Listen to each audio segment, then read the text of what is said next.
Danger pour la production du cacao en Côte d'Ivoire et bonne nouvelle pour les touristes en Angola. Je vous fais le point de l'actualité de la semaine en Afrique. On commence ce point de l'actualité de la semaine en Côte d'Ivoire où la récolte du cacao pour la saison 2023-2024 a démarré. Selon plusieurs experts, cette production devrait chuter de 28,5% au cours des 3 premiers mois du semestre de la saison 2023-2024 comparé à la même période l'année dernière. Alors, comment expliquer cette forte baisse? En fait, cette baisse est due aux conditions météorologiques dans le pays qui deviennent de plus en plus instables. Pour rappel, la culture du cacao nécessite de l'ensoleillement et des pluies de façon régulière. Or, à cause du changement climatique, les pluies sont imprévisibles et se font de plus en plus rares. Donc, les plantes n'ont pas de pluie dans les moments où elles en ont le plus besoin, ce qui modifie et rend compliqué leur cycle de croissance. Cette situation inquiétante pour ce qui représente un peu plus de 15% du PIB de la Côte d'Ivoire avait déjà été anticipée par les autorités du pays.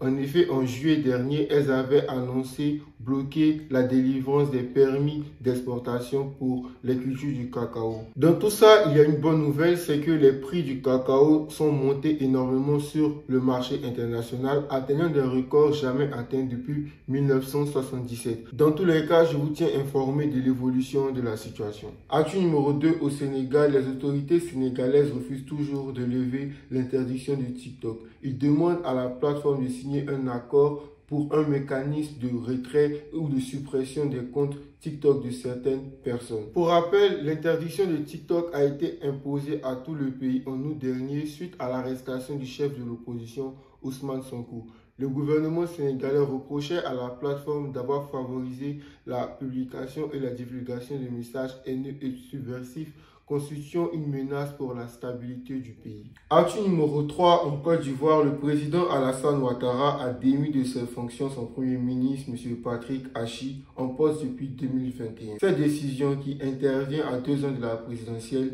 n'est pas une surprise pour les Ivoiriens car le premier ministre et ses autres ministres avaient été avertis par le président Alassane Ouattara il y a quelques jours de sa volonté de faire un remaniement ministériel. Actu numéro 4, en Angola, le pays vient de dispenser les ressortissants de 98 pays dans le monde de visas touristiques. L'objectif de cette décision est de stimuler le secteur touristique de ce pays d'Afrique centrale. Pas moins de 14 pays africains figurent sur la liste des pays bénéficiant de cette nouvelle opportunité et non, il n'y a pas la Côte d'Ivoire ou certains autres pays de l'Afrique de l'Ouest tels que le Sénégal, le Mali, le Burkina Faso ou encore le Nigeria. Seuls 5 pays africains donnent des séjours sans visa ou des visas à l'entrée à tous les citoyens des autres pays africains. Et c'est la question de la semaine. Quels sont les pays africains qui donnent ce genre de visa? La réponse en commentaire. Actu numéro 5, au Burkina Faso, le gouvernement de transition a décidé